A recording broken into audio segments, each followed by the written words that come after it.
Olá, alunos! Tudo bem com vocês? Aqui é o professor Wesley. Essa é a nossa aula acerca da composição química do ar.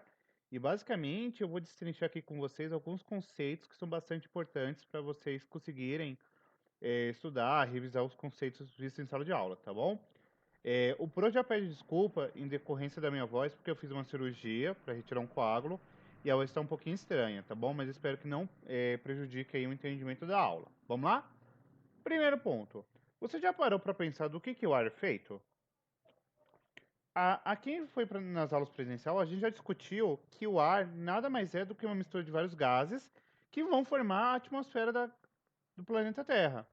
Então, de maneira simplificada, quando a gente pensa na atmosfera, é importante vocês saberem que cerca de 78% do gás existente na atmosfera é de nitrogênio, 21% de oxigênio, cerca de 1% aí de gás carbônico e outros 0,03% de outros gases, tá? E aí, se vocês tiverem se atentado nesse gráfico aqui anterior, a gente consegue ver que restam aí cerca de 0,003 para completar a composição do ar, tá? Esse resto é basicamente formado pelo quê? Vapor d'água, outros gases, poeira, micro-organismo e etc. E aí, a gente vai precisar entender agora quais são as principais características e quais são as utilidades desses gases que compõem o ar. Então vamos lá. O gás nitrogênio, ele basicamente é um gás que é encontrado em grande quantidade, tá?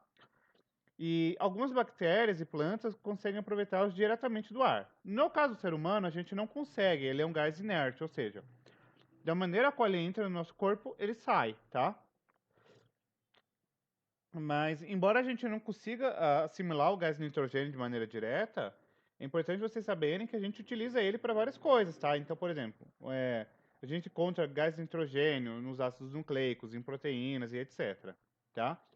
E as principais fontes que a gente encontra aqui de proteínas são quais? Carnes, ovos, leites, alguns derivados, tá?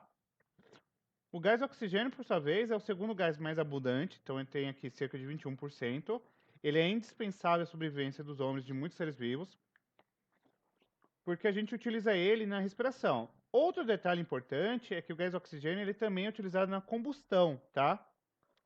Então, de maneira simplificada, ele é um gás muito importante porque ele é utilizado como um comburente, ou seja, ele é capaz de manter aceso o fogo. O gás carbônico, por sua vez, também conhecido como dióxido de carbono, ele é formado pelo quê? Por uma molécula de carbono ligada a duas moléculas de gás oxigênio, tá? E os seres vivos são as principais fontes aqui desse gás, ou seja, através da nossa respiração, a gente consegue eliminar o dióxido de carbono ou o gás carbônico, se vocês preferirem, tá? E como eu falei para vocês, durante a respiração a gente libera esse gás, e esse gás também ele é muito utilizado pelas plantas para o processo denominado como fotossíntese, tá? Então, esquematicamente, como que funciona a fotossíntese? Ó, você tem o gás carbônico, a água, sobre a ação da luz solar, a planta tem uma molécula, um pigmento chamado de clorofila, que vai transformar esses reagentes aqui em glicose, água e gás oxigênio, tá? Então, simplificadamente, a fotossíntese é um processo no qual as plantas utilizam-se do gás carbônico, utilizam-se da água para produzir glicose, água e gás oxigênio, tá bom? E o gás carbônico, ele é um gás tóxico para o ser humano porque ele precisa ser eliminado. Então, as plantas são indispensáveis porque elas conseguem retirar esse excesso de gás carbônico e, através da fotossíntese, elas produzem gás oxigênio, que é indispensável aqui para os seres humanos, tá bom? O gás carbônico ele também pode ser utilizado aí para várias coisas, ó, para produção de refrigerante, para extintor de incêndio e por aí vai. É, Um detalhe interessante sobre o gás carbônico é que quando ele é produzido em excesso, como por exemplo, é liberado por escapamento de carro, caminhão, chaminé, etc., eles podem causar várias doenças aqui aos seres humanos. Por exemplo, bronquite, asma, sinusite, rinite e etc., é justamente em decorrência de aumento de gás carbônico aqui na atmosfera, e isso acaba sendo bastante prejudicial à saúde humana.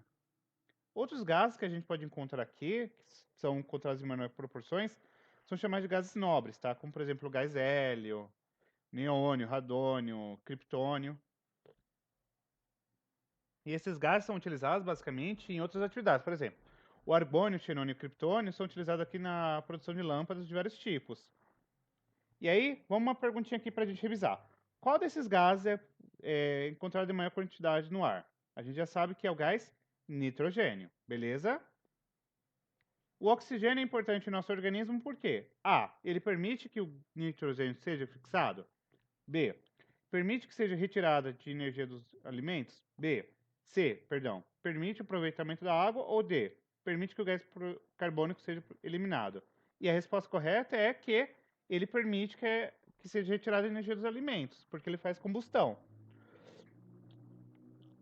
Então vamos dar uma relacionada aqui desses gases nobres com algumas utilidades. Ó. Randônio, por exemplo, é utilizado para tratamento de câncer. O gás carbônico é utilizado na fabricação de refrigerante. O hélio ele é utilizado para encher balões. O argônio, utilizado na fabricação de lâmpadas, tá? O consumo de carnes e ovos, leite e seus derivados permite ao nosso organismo receber um elemento muito importante, que existe em enorme quantidade no ar, mas que nós não conseguimos absorver através da respiração. Esse alimento é o nitrogênio, como comentei na aula, belezinha? E aqui tem alguns experimentos que vocês podem fazer, tá bom? E esses materiais estão todos lá no Class 1, beleza? Beijão e até a próxima aula, queridos. Tchau, tchau.